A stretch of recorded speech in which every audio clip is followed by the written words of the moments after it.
want to say welcome and also thank you to ASPCA and Cornell and Maddie's Fund. I really appreciate the invitation to speak here. I've actually never attended the conference before, so it's my first time here as an attendee as well as a speaker. I'm really excited to be here, and I thank you all for getting here the first session of the morning. Appreciate that, the effort as well. So I want to just run through quickly. The agenda is we basically did my introduction, and I of course would love to hear your introductions. We have too many people to do that in our hour that we have this morning. We'll talk about some definitions for safety net programs, the rationale. We'll talk about common safety net programs, the research into the effectiveness and impact of safety net programs, and then spend most of the time talking about how do you make decisions about what programs to pick for your organization and your community. Just to let you know, I'm very interruptible. If you have questions, please feel free to shout them out, raise your hand, and I will just try to monitor the timing of the presentation, and I'll definitely take questions at the end, but if there's something that you really want to ask in the midst, please feel free, although I might say, hold on to that because it's the next slide. That often happens. So, all right. So how would you guys define a safety net program? What would you call that? I know it's 8:30 in the morning of the weekend. Yes. Say again? Temporary boarding. Temporary boarding. Food pantries. Okay. So you guys, awesome, jumping on to what are safety programs, but how would you define them? Like a plan B that prevents intake or allows for intake driver retention. Yeah, okay, great. And we had someone in the back there. Were you? Okay. Medical assistance. Okay, great. So if I was going to, one definition from the ASPCA is they provide alternatives to pet parents who may otherwise surrender their pets to animal shelters. So you guys definitely gave some great examples of safety net programs. I'm going to ask for those again, so I appreciate that. But if we just talk more globally, what's a definition? How do we think conceptually about a safety net program? This is one definition. Your organization may have slight variations on this. Another one that Dr. Aaron Doyle and I used, we wrote a chapter on safety net programs in the second edition of the Animal Behavior for Shelter Veterinarians text from ASPCA. That's coming out in August. Safety net programs are programs designed to facilitate pet retention, support the human-animal bond, and avoid shelter relinquishment.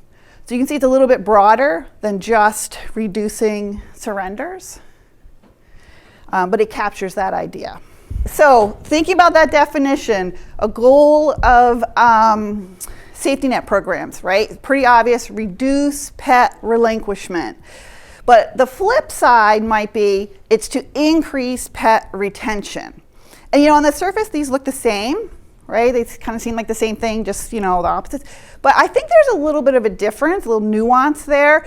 And I think that relates to maybe the type of safety net programs you design and where you deliver them. It might change the goal slightly. So just keep that in the back of your head as we walk through this, that these are very related, but maybe some slight differences that might change what you pick for a safety net program for your community, your organization.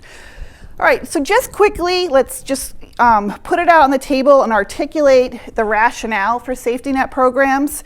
Basically, it's, hey, a pet leaving their home, that's very disruptive and stressful.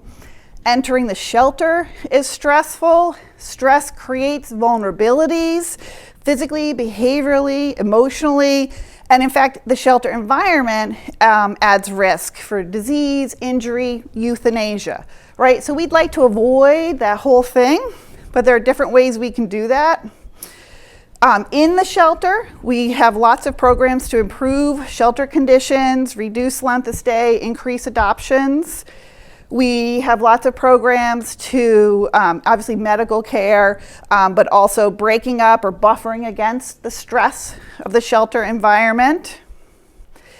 But when we think about safety net programs, we're usually operating at those top tier levels where we want to reduce shelter entry, either right at the point of surrender or maybe the near decision time frame when a family is pretty close to deciding or to relinquish their pet. And we want to increase pet retention. So the bottom two are really more usually in-shelter programs. And they might work more acutely in the short term, or they might be longer term in the shelter. And then the top two are really what we're talking about today, which is the community safety net programs.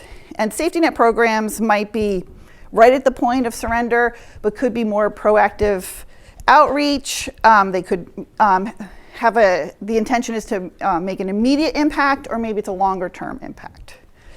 And then let's not forget, retention in the home is not only good for the pet, it's usually good for the owners as well, because they can continue to benefit from the companionship of their pets and feel like they're doing the right thing for their pet and caring for their pet, which most owners, that's what they want to do. It's a very agonizing process for most folks who have to decide to relinquish their pets. And so anything we can do to support the pet in the home usually has a benefit for the person as well.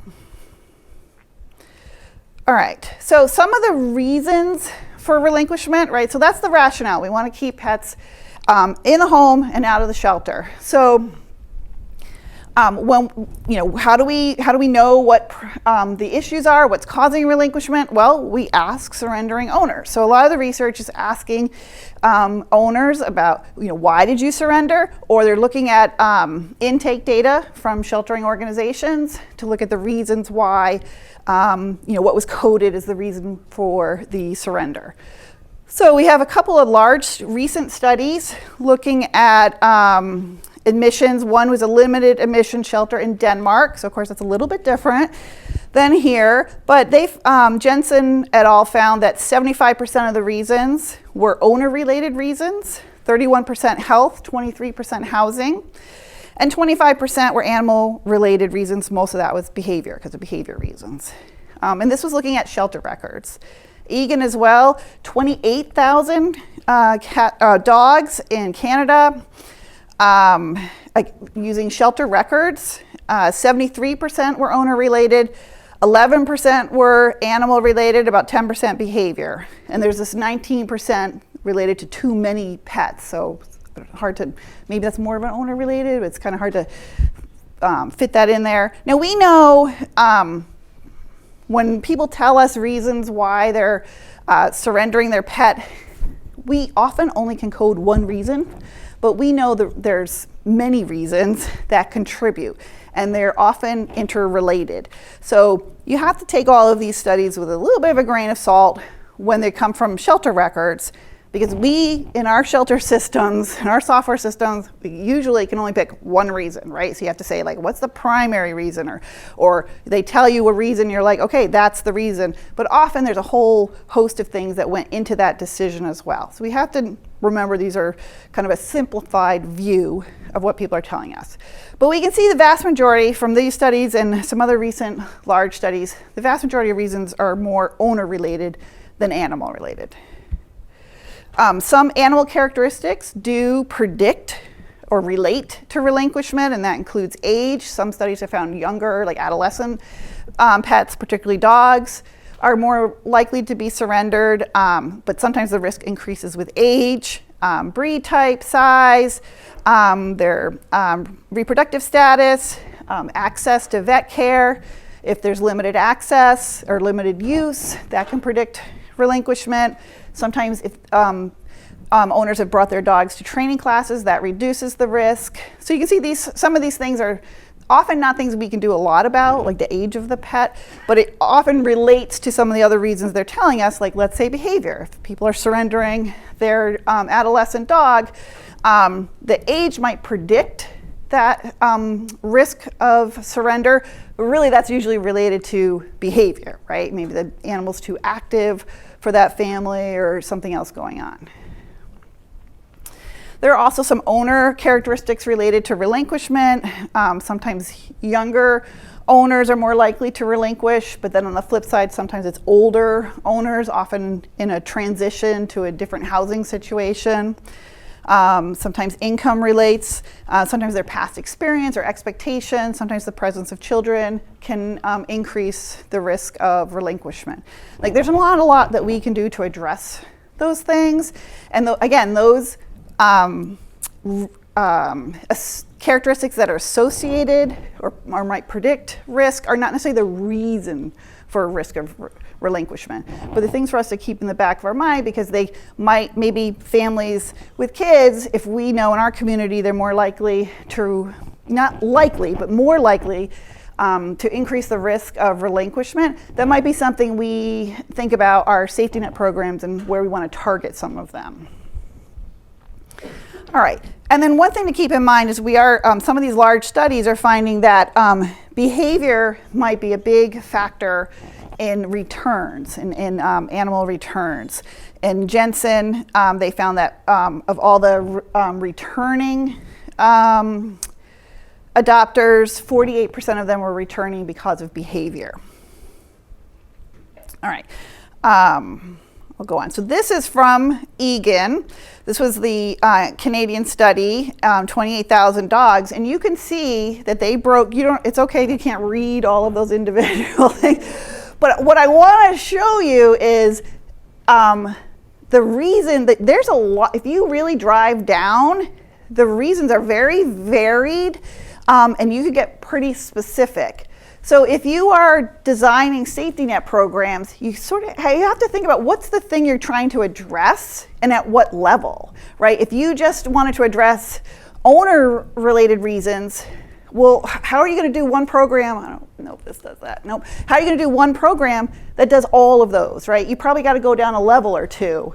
And then you have to decide how specific, how targeted are your safety net programs going to be. So this is just an example. I thought it was helpful to see how they broke down, the level of detail they broke down those relinquishment reasons. And that's something for you to think about at your organizations, is how far down do we go? How detailed do we capture this information? All right. So if we think about types of safety net programs, we might be able to divide them into 3 types. I don't think they all fit neatly into these 3 circles, but generally. We might have programs that address basic needs, and that might be veterinary care, it might be spay-neuter needs, it might be food, housing. We might have, or actually, let me restart. Basic needs might be food, housing, accessible veterinary care. That would include, obviously, veterinary care, spay-neuter, and then maybe accessible behavior care or support.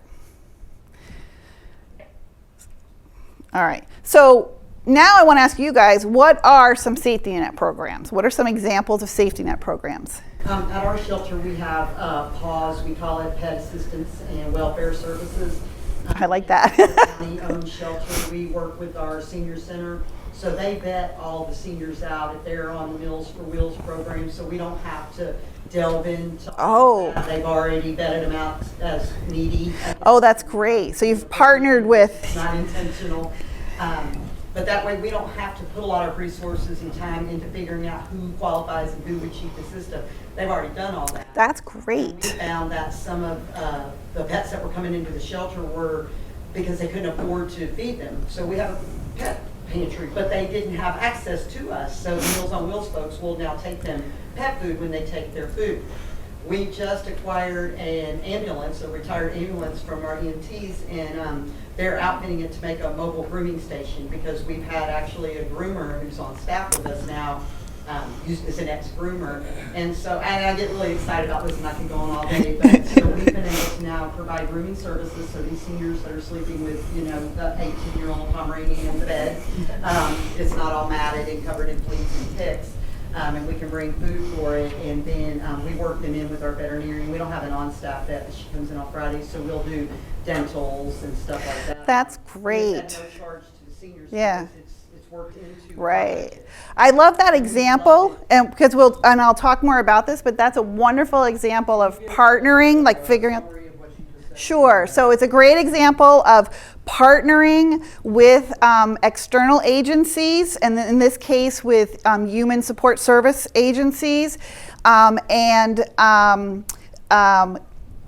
leveraging, being efficient about the resources required in the workload. So in this program, it's the Human Services Agency that identifies pet owners in need, and then they're able to partner with the food delivery on Meals on Wheels with pet food delivery, and then now even being able to offer a mobile groomer to those pet owners. So that's a wonderful example. We're so excited about it. I'm glad you're excited about it. Yeah. We just started it about a year ago, and we're just. That's wonderful. So yeah, you should shoot me an email. I'd love to talk to you more about that. What are some other examples of common safety net programs? Access to vet care. Vet care, yes, access to vet care and affordable vet care. Yep. Spay neuter, yep, access to spay neuter and affordable spay neuter, yep. What else? Emergency boarding, temporary housing, yep. We talked about food banks, yep. We're exploring working with, we're not actually a shelter, we're shelter services, support services. Mm-hmm. And we are exploring a dental program for shelters that they can receive, the animals before they're adopted will receive a thorough check. Wow. And have extractions or whatever they need so you're not adopting out an animal that will be returned. Yeah, wow, that's, So expand it to people, if that's an identifiable problem, if they can't afford to have a full extraction for a dog or a cat. Sure. We would be able to do it and they would stay with it. so that's great. So I'd call that under veterinary care, but dental services, like that's a huge one, we know. Yeah, at the shelter, yep. Yeah, so they don't get returned. Yeah, that's a great example. Yep, in the back. Providing vet care in the field, so we currently have, we are partnered with Street Dog Coalition, so we do homeless and those at risk of homelessness. And then once our mobile unit is finished, we'll be going to areas, known low-income areas, to provide vet services in the field, along with providing One Health to leverage that human-animal bond, to get some of the human support services that come along with us. Yeah, great. So it's under that grouping of accessible vet care, but you've taken the point of delivery into the community and you're targeting it. So that's great. That's a good example. So here's just some common ones. I wouldn't say this covers everything because we certainly get creative in ways, but these are some common safety net programs under basic needs, accessible vet care, and accessible behavioral care. Lots of flavors and variations of these, and like I said, I'm sure we don't have any, we haven't covered everything, but these are some good examples. I do have humane education in purple. I'm not sure that fits so neatly under basic needs, but this is Dr. Doyle and I, we weren't really sure where to put that, so we put that there. Maybe I need a new circle, I don't know. All right, so then we asked, how common are these programs? Who's doing what? So in a Dr. Emily McCobb from Tufts and one of our master's students, Amanda Russo, and I did a survey a few years ago. The data's from 2015, although it didn't really actually end up getting published till last year. We ended up surveying 111 sheltering organizations across the country, and we asked them, hey, in this case it was safety net programs for dogs. Do you have programs to reduce dog relinquishments? And we found about, the vast majority of organizations had something going on to help prevent or reduce relinquishments, 95%. The most common ones you can see are food banks, surrender counseling, rehoming connections, and free or low-cost spay-neuter services. Many fewer offered, let's say, behavior training, veterinary fund to help cover veterinary care, phone lines, or free or low-cost veterinary services. And that makes sense. Some of those are a little more resource-intensive and more expensive. The only difference by organization type that we found with our a little bit decent-sized sample, but a little bit small to detect these differences, were rescues were less likely to offer food banks and low-cost vet care than the other organization types, which makes sense. So then we also asked, well, this was a survey, and it was one individual answering for that organization, and they told us what programs their organization offered. But we also asked, hey, what are the most common reasons for relinquishment at your organization? Now, this wasn't from the numbers, from their intake data. This was just kind of a gut check. And they told us moving was one of the most common reasons, as well as financial and behavioral reasons, landlord issues, which are a little bit separate from moving, and then some other ones. And then we asked, if it's a little hard to see on there, but if you move over to the right side of that graph, you can see in orange are the program. That's the percent of organizations offering that program. But then if you look at the yellow bars, you see we also asked them as a gut check, what do you think would most help your relinquishing owners? What programs would most help them? So you can see here they told us one of the big issues that contributed to relinquishments was moving. And then you can see over here, well, there isn't a particular program that they offered to address moving, but they did offer rehoming connections and advice. And a lot of them, a fair number offered it, and they thought that would be very impactful. They also had some advice on their website, although you can see that small yellow bar, they didn't think that was too helpful, right? Whatever they had on their website, they didn't think that actually made much of a difference for their community. They also said financial, and they had, you can see that the orange bar, their pretty good number offered low-cost spay-neuter services, but which they thought was impactful, but they also said that low-cost free veterinary care would be, make a big difference, and very few organizations offered that. I mean, we know why, right? but there is a gap here. They also said behavior was a factor, and they said, what would make a big difference is behavior training classes, obedience classes, training classes, and behavior consultations, but most organizations did not offer those. So you can see that there were some gaps here in what our respondents said contributed to pet relinquishment, what would make the most difference, but what was offered. There was a gap there. In some other studies, we looked at, researchers looked at, asked surrendering owners what would make a difference, what would help you keep this pet.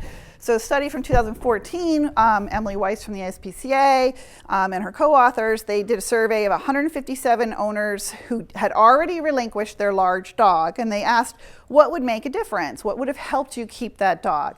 And you can see it's from New York and DC, but in general it was, some free low-cost dog support, temporary housing in a case, pet-friendly housing, and then some other varied reasons. They also asked, what did you try to do before you relinquished your pet? And you can actually see they tried to rehome their pet themselves. In New York, over half were trying to rehome to family and friends, and in DC, 3/4 or more were trying to rehome. So they were trying to do something. And in fact, out of this study, they found out from these participants anyway, that 60% or more of them in both cities took more than a week to decide, and half took a month or more. So what that tells us, just from this one study, and we'd want to look at this more, but that tells us there's probably time to get in there if we know that people are struggling, right? These are not snap decisions about relinquishing a pet. However, owners are not always aware of the resources available. And another study from Dolan, Emily Dolan from the ASPCA, that they did interviews with 173 owners who were about to relinquish their pet to an LA shelter. And they asked why, and you could see this is they've sliced it pretty finely because they were like, well, is it cost only? Is it cost and medical issues, or is it just medical issues, right? So there's a lot of fine slicing here, but you can see that a chunk of this is related to cost, medical issues, behavior is a much smaller amount. Then they also asked, well, did you know about these support services? And would you use them? Would they help? 81% of the owners there did not know about the services offered at that shelter to help reduce relinquishments, support pet ownership. And when the owners found out, 88% of them opted to explore those and not relinquish their pet. Now, we don't know ultimately what happened with those pets. It was an anonymous survey, so maybe some number of them did come back. And even maybe a lot of them came back and eventually relinquished. But it does raise the question, they didn't know, and when they found out, they at least it gave them pause to step back and look into something. So again, that suggests there's room for us to make an impact here. And again, this is a different study from Hawes in Texas, and they was a survey of relinquishing dog owners at the time of surrender, and they asked them, hey, did you know about these services, the behavior team? Yeah, most of them actually did know about the behavior team, and it's dogs are blue and cats are orange. Did you know about low-cost veterinary care? Yeah. Did you know about our free wellness checkup? Yeah. So these owners were pretty well aware of the services to support pet ownership that this organization offered. However, did they use them? Only 43% of dog owners contacted the behavior team of the surrendering dog owners, and only 32% of the cat owners.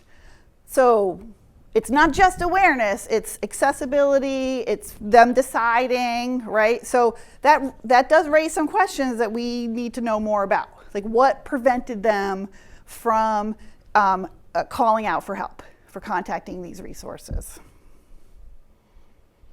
Okay, so then we also have some research on, what's effective? What does the research say? Which programs are the most effective?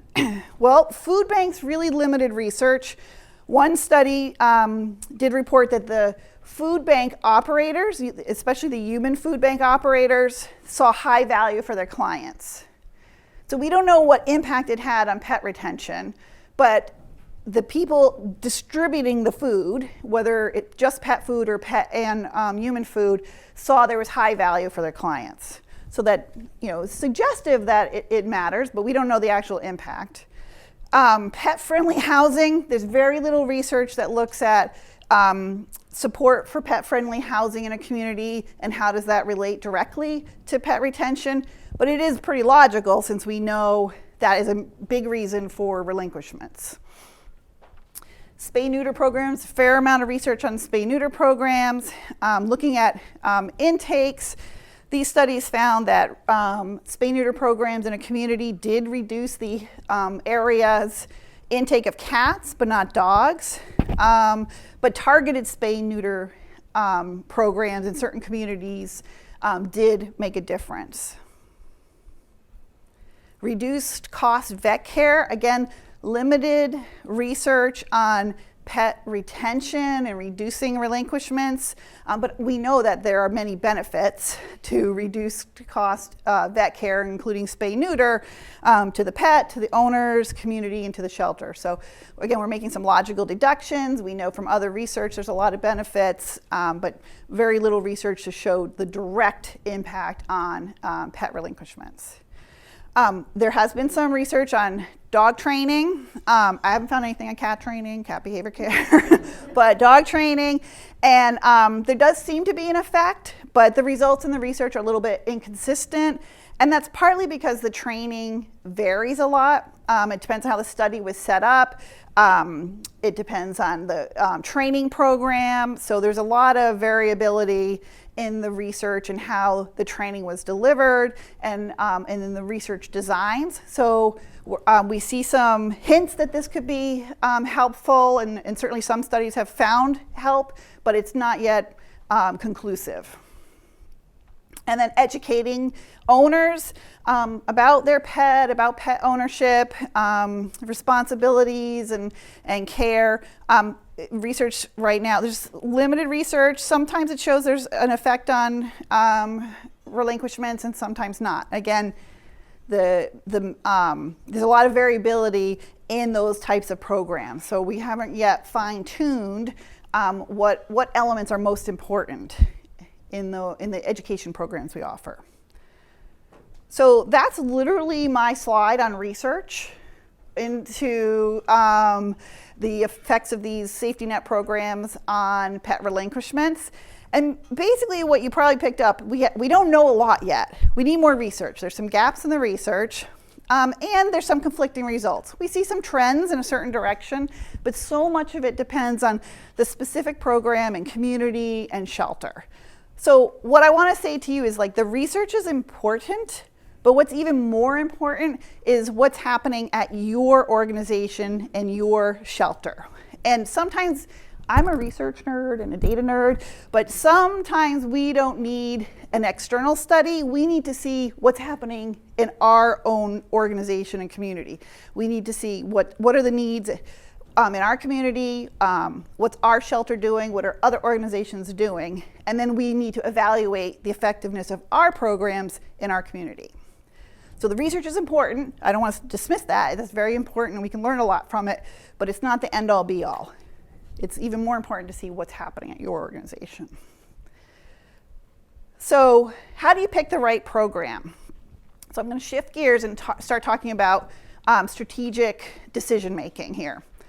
So this would be a kind of a general process for how do I pick a program at my organization for my community. Well, you have to assess the community landscape, and I'll talk about each of these in a little more detail. Determine the needs in the community, identify a program and how that program will be implemented. You need to identify the resources needed, and you have to then make some strategic decisions. So in a community landscape, you may be familiar with Pets for Life, and they've got a wonderful process that they outline and share from Humane Society that helps guide you through how do you do a community assessment, how do you take the landscape of your community. So you need to understand your pet ownership demographics and trends. You need to know what's out there in the community and available already.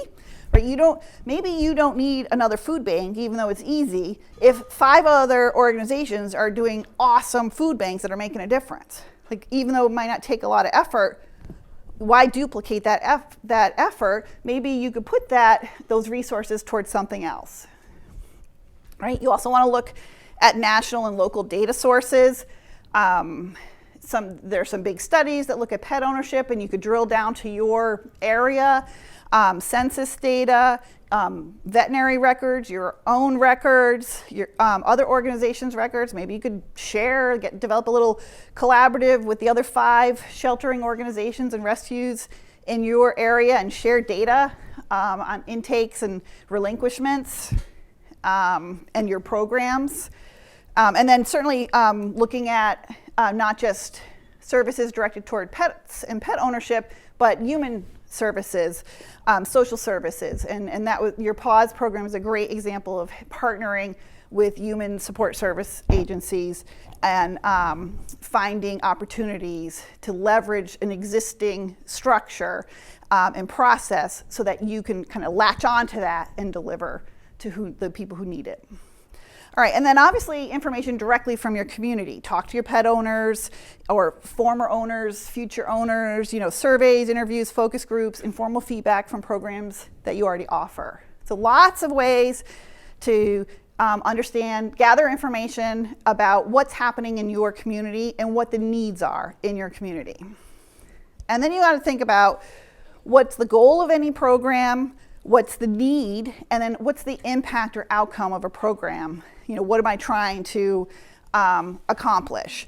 And so you can see, remember, this is like, here's owner-related reasons. It's hard to have one program to address all owner-related reasons. So maybe you want to focus on housing or health. Is health everything? Or owner health everything that we want to address? Or maybe we need different programs for if an owner has injury or illness and needs temporary housing for their pet versus owners who maybe have allergies, right? They're not going to keep their pet, so we need to offer them some rehoming assistance. So you can see like the level that you want to target matters. So, and then that you have to think about, well, how do I measure the impact of my program, and how does that program align with my organization vision and goals? Because your organization might have a certain mission, and maybe the need for something in the community is outside that mission. Do you take that on or not? Do you need to expand your mission, or do you need to find somebody else to address that need? Because it doesn't fit well with your mission, and even if you kind of jammed it in there, it'll be clunky. It'll never be as effective as it could be. So you always want to go back to, what does your organization want to accomplish in the community as well? So you also want to think about the level of delivery. Is this like a community-wide delivery? Are you targeting certain areas or owners, or are you working at kind of an individual level, which is often where we're working with our safety net programs? You want to think about, when will your program be delivered? Is it pre-adoption? Is it post-adoption? Short-term, like maybe a month or 6 months after adoption? Because it kind of doesn't matter if they adopted from you or not. You're supporting all of the owners in the community. Maybe you have something that's kind of intake diversion that is maybe a week or a month before relinquishment, before that decision to relinquish, or maybe it's right at the time of relinquishment. So you want to think about, when are you delivering those services? And then that relates to, what's the time of impact? Often those more acute delivery services, that's a short-term impact, right? You are diverting the intake and helping that person out in an immediate crisis, versus maybe long-term, you're supporting pet retention. So education and behavior and accessible veterinary care, all of that has a longer-term impact, so the person never even gets to the point of having to consider relinquishment. So you got all these things you have to think about for when you're thinking about a program and what programs to implement. Of course, you have to think about the required resources, because none of us operate in a vacuum here. We have limited resources. So what will it take to develop and launch a program? What will it take to run the program? You need to allot resources to measure the impact of that program. And then you also have to have resources to scale or evolve that program, right? Rarely can we just come up with a perfect program first off, throw it out there, and it runs perfectly forever, right? We usually have to make some changes over time and improve that program, but also our communities change over time. The same program that worked 5 years ago, there may not be that same kind of need, or the ownership has changed a little bit, and the resources in the community may have changed. Maybe you need to scale that program up or move in a different direction, or maybe even need to scale it down. So you need to kind of plan for resources for that, for figuring that out. So how do you put all this together? Oh yeah, go ahead, sorry, question. Is there currently any data or basic knowledge on estimated costs? Not that I'm aware of. Yeah, so the question is about, is there any information about estimated cost for different programs, safety net programs? I'm not aware of that, although there may be some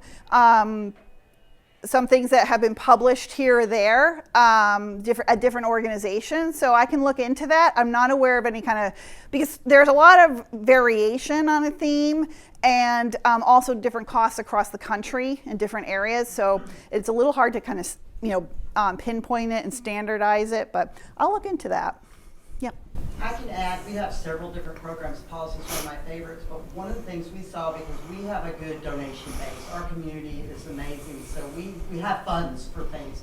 Staffing is an issue. Yeah. And that kind of hits on what you were talking about, is even with the policy we're talking about, every Wednesday, 2 staff members being gone for 6 hours. And that's a huge impact on, our day at the shelter. So that would just be one to really consider, is can you do this with the folks you have? you know, and you've got your few key players. Well, if they're all involved in these programs, then who's doing what? Right, right, because rarely is it we have extra people hanging around. And nobody wants to work right now. I mean, we've had the hiring, I mean, it's a county job, it's got good benefits, and we can't get people. Yeah, it's tough right now, but even pre-COVID, Yeah. you know, we didn't have excess people hanging around, but it's definitely now. So one thing I want to share with you, Dr. Doyle and I came up with this idea of a strategic decision-making matrix. So this is just one tool, doesn't mean you have to do this. It may work for some people, might not work for others, but it's just a way of kind of thinking of all these factors. So on the left side, you can see you want to think about the impact compared to on the right side, the need. Like what's the need in your community for a certain support service? What's the impact that support service might have? And compare it to, on the x-axis on the bottom, what are the resources required, right? So just as an example, let's say we're looking at food banks. Maybe there's a high need for food banks in your community. There's a number of pet owners who are having difficulty affording pet food, and so there's a high need, and the impact would be high. If you can provide them free food and they can keep their pet, that impact is huge. And maybe the resources are low, right? You have a pantry stocked and people come get it. You get donations and people come pick up the food they need, and it's great. It has a big impact, low resource, so that's like a no-brainer. Let's do it, right? Of course, it's never that simple. So maybe a properly run food bank is actually a little more resource heavy. Like you have to target, you have to get the food to them because maybe they have accessibility issues. Maybe you had a pet food closet and then nobody was checking expiration dates and all the food went bad and it was gross, right? So now you need to make sure somebody manages the flow in and checking expiration dates. Okay, that's time from somebody. You have to make sure they're finding it. So it's delivering it, getting it, checking it. What if you're running low on a very popular food item and your usual source doesn't have anything? What are you going to do? Right? So maybe it's actually a little more resource intensive than it sounds, but the impact is high. On the other hand, maybe there's a lot your community doesn't need this resource as much, or maybe there's other organizations offering food banks and delivering food to those who need it, and your impact, it would be low. The need isn't high, or the impact would be low if your organization did it. So maybe you don't do it, even if it is easy, right? So thinking about those things. Maybe you're thinking about a low-cost, free spay-neuter clinic. Well, that requires a lot more resources, but the need is high and the impact's high, and it's worth it. And so you can get those funds and get that set up and properly run. And maybe accessible veterinary care is really high resource, but it can make a big impact. But maybe you just can't do that. Maybe you don't have shelter veterinarians or have a very limited engagement from shelter veterinarians and you don't have the space. Like that just may not be something you can do, but you've identified it as a need. So maybe you got to ship that out to somebody else in your community who can do that. And that's okay. All right. And I just want to take a couple minutes to talk about measuring your impact. Because if you can't measure it, it's hard to change it. Hard to know the impact. So you want to think about what metrics are you going to use to tell if you're making a difference, if you're reaching your program goals? And this is a part of a process of program evaluation. And then there are also usage metrics. How many clients did you help? How many pets did you help through your program? And then there's other metrics, like maybe your client satisfaction, like what are they, and feedback. Maybe your staff or volunteers, they're telling you things about this program and how it's helping or not helping or what's going well or not. You want to include that, right? So the most effective programs have this regular process of gathering data and measuring so that you can understand what's happening, both the impact as well as the kind of reception and experience of your clients. And then you want to make sure you have resources to do that. You have a way of doing that. It's hard to kind of retrofit it. You get into a program 3 years and you go, oh, we never collected any of that data. Oh, I actually don't know. We're putting all these resources into it. Seems good, right? But you have no idea, did it impact pet retention? Are people happy with it? You have no idea. So you want to try to build those in.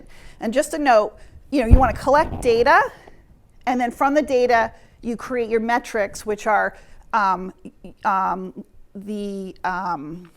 measuring the impact, right? Did they actually impact your goal? Which you could say, like, the goal is pet retention.